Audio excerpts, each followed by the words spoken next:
Selamat datang kembali di channel Ramlan Adiwijaya. Oke, coba bayangin, di balik setiap kerajaan besar, setiap perang dahsyat, dan setiap jalur perdagangan yang sibuk, ternyata ada satu kekuatan yang diam-diam membentuk itu semua. Nah, hari ini kita akan coba mengungkap kekuatan tak terlihat yang udah mengarahkan takdir manusia, dari dulu banget sampai sekarang.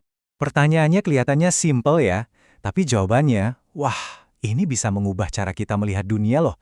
Ini bukan soal raja atau jenderal hebat, bukan? Ini sesuatu yang jauh lebih mendasar, sesuatu yang ada di bawah kaki kita dan membentang sampai ke ujung pandangan. Ada seorang sejarawan hebat, namanya Fernand Braudel. Dia memperkenalkan satu konsep kunci, yaitu longue durée. Gampangnya gini, kita nggak cuma lihat peristiwa sehari-hari, tapi kita lihat struktur raksasa yang geraknya pelan banget, selama ratusan tahun. Dan geografi, gunung, laut, gurun, itulah struktur paling fundamental dari semuanya.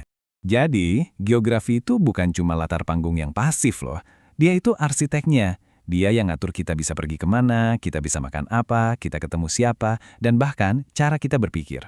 Yuk kita mulai dari elemen yang pertama. Oke, kita mulai investigasi kita dari tembok-tembok raksasa alam, pegunungan. Gimana ceritanya sih gundukan batu dan tanah yang masif ini bisa jadi pemisah peradaban yang begitu kuat? Fungsi utama gunung itu sederhana, menciptakan isolasi.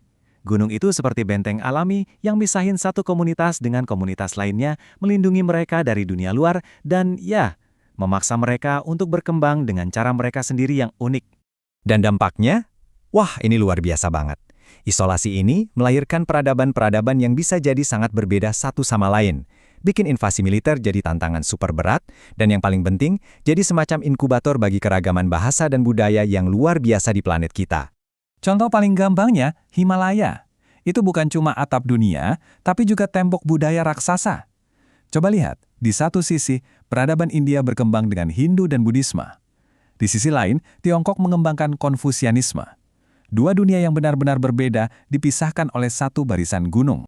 Terus, kalau dari sisi militer, nah lihat Afghanistan. Dari Alexander Agung sampai Kekaisaran modern, banyak banget kekuatan besar yang dipaksa menyerah sama medannya yang brutal.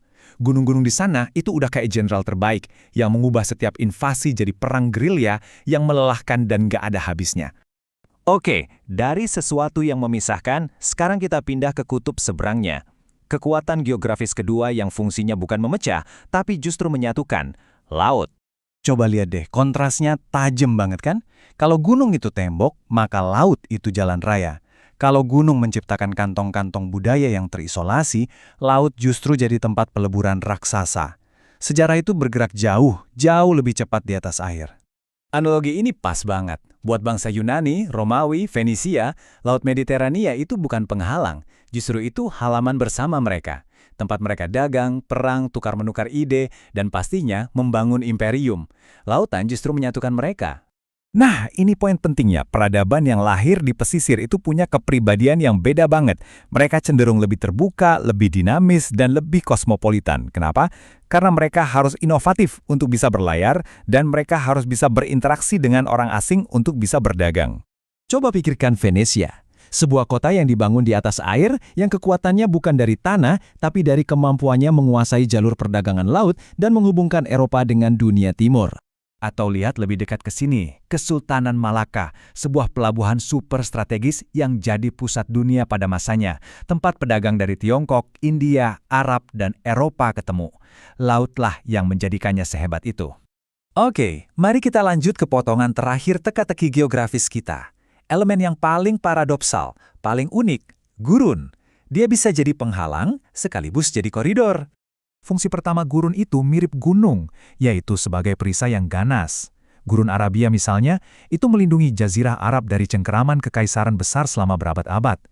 Ini memungkinkan identitas budaya yang sangat kuat untuk terbentuk di sana. Nah, disinilah letak ironi utamanya. Di satu sisi, gurun itu rintangan yang mengerikan buat pasukan besar. Tapi di sisi lain, buat para pedagang karavan yang tahu triknya, gurun justru jadi jalan pintas, sebuah jalur khusus. Dan ini ilustrasi yang keren banget. Gurun itu menciptakan pulau-pulau kehidupan yang kita sebut oasis. Kota-kota kayak Timbuktu di tepi Sahara atau Samarkand di jalur sutra, mereka jadi pusat pertukaran kekayaan dan yang lebih penting lagi pertukaran ilmu pengetahuan di tengah lautan pasir. Ada juga dimensi spiritualnya yang dalam banget. Bukan kebetulan kalau 3 agama monoteistik besar dunia, Yudaisme, Kristen dan Islam, semuanya lahir dari lingkungan gurun. Kerasnya alam seolah menuntut keyakinan yang sama kuatnya, fokus pada satu Tuhan yang Maha Kuasa. Oke, sekarang kita sudah lihat ketiga elemen ini satu persatu. Mari kita coba satukan semuanya untuk melihat gambaran besarnya tentang bagaimana geografi itu menentukan pilihan-pilihan yang ada dalam sejarah. Tabel ini merangkum semuanya dengan sangat jelas. Gunung menciptakan dunia yang beragam tapi terpecah-pecah. Laut mendorong globalisasi dan lahirnya imperium besar. Sementara gurun, ia menyeleksi siapa yang paling tangguh dan menciptakan identitas yang sangat kuat dan stabil. Masing-masing membentuk takdir dengan cara yang sangat berbeda. Dan jangan salah, pola ini masih berlaku sampai sekarang loh. Pusat-pusat kekuatan ekonomi global kayak Singapura itu ada di pesisir. Negara pegunungan kayak Swiss terkenal stabil dan aman, tapi bukan pemain utama dalam ekspansi global. Dan gurun sekarang jadi pusat geopolitik karena sumber daya energinya, seperti yang kita lihat di Dubai. Jadi, inilah kesimpulan utamanya. Kita harus berhenti melihat geografi cuma sebagai latar belakang yang membosankan. Geografi itu adalah aktor yang aktif, karakter utama yang ikut membentuk plot, mendorong konflik, dan menentukan akhir dari cerita peradaban manusia. Dan kita akan tutup dengan pemikiran ini.